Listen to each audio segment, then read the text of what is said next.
Yan, mga tropa, ito pa, papakita ko pa sa inyo ang isa kong gamit. Ito nga pala. Dahil Biyernes Santo ngayon, gusto kong ipakita sa inyo lahat ng aking gamit, ipasilip. Na ito po ay isa din sa maganda kong pansariling gamit, mga tropa. Ito po ay tinatabi-tabi ko lang at hindi ko po pinamimigay o pinalilimusan na mga mga kapatid sa larangan ng ating pagmumutya. Sana maintindihan nyo naman po ako at ito po ay pansarili ko laang.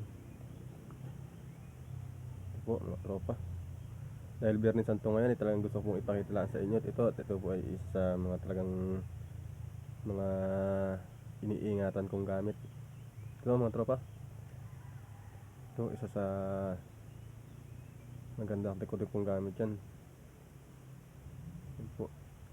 Yan po ay bigay sa akin ng kalikasan.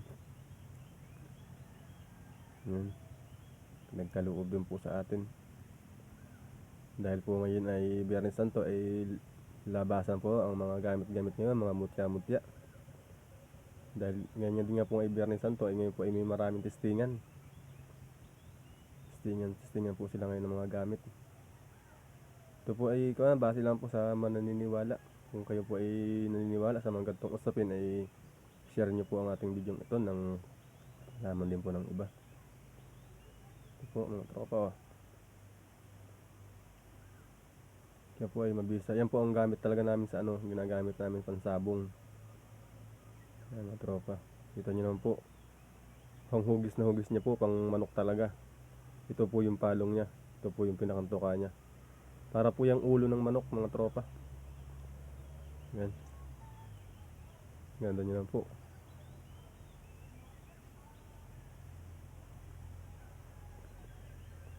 Ganda po kaganda yan mga tropa.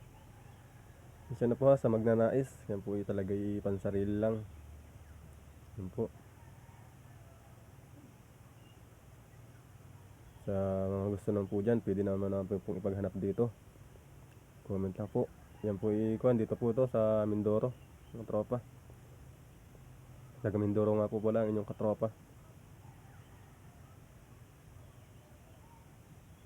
Hindi niya po masyadong mahirap maghanap dito dahil po yan ay may mga kapatid tayo na mga kapatid tayong katutubo sa bundok na mga na halos araw-araw mga nag-aano sila sa bundok ay hindi po nila minsan hindi naman po nila na nakakatagpo sila ng mga gantong ay minsan po ay may mga kapatid po kaming katutubo ay na binibinta o inuulukan lang po sa amin. Iyang po yung yung lang po pinalilimusan lang po sa amin. Pero po ito sarili ko po itong gamit, ako po mismo nakakita nito. Ito po ay pinatingnan ko na sa sa mga galing na eksperto sa pagtingin po ng mga mutya, sa pagtingin ng kung may gabay o wala. Ito po ay pinatingnan ko na talaga daw po ito ay dalawa po ang gabay nito, mag-asawa. Ito po ay iniingatan ko din. Ito po ay ginagamit ko po sa pagsasabong. Legit naman po mga tropa. Unang try ko po nito sa sabong, talagang hindi po nagsugat ang aking manok. Yan. Ganyan din lang po sa kabibin libon. Ginagawa ko po, pinagsasama ko po silang dalawa at binababad ko po sa tubig at siya po ang pinagpapalido ko sa manok at pinapainom. Sa pag ilalaban ng mga tropa, pinapainom ko po siya. Bago mga ilang araw bago ilaban tropa, ginagawa ko po pinapaligo ko muna sa aking manok. Yan mga tropa, ilang salpukan lang po. Talaga namang kitang kita po ang mga patama. Puro ulo. Sige, hanggang dito lang mga tropa. Pasilip lang ito sa aking gamit na ito. Hindi lang po ito mga gamit ko. Sana po iabangan nyo po ang mga susunod ko pong ilalapag. Sige, hanggang dito lang mga tropa.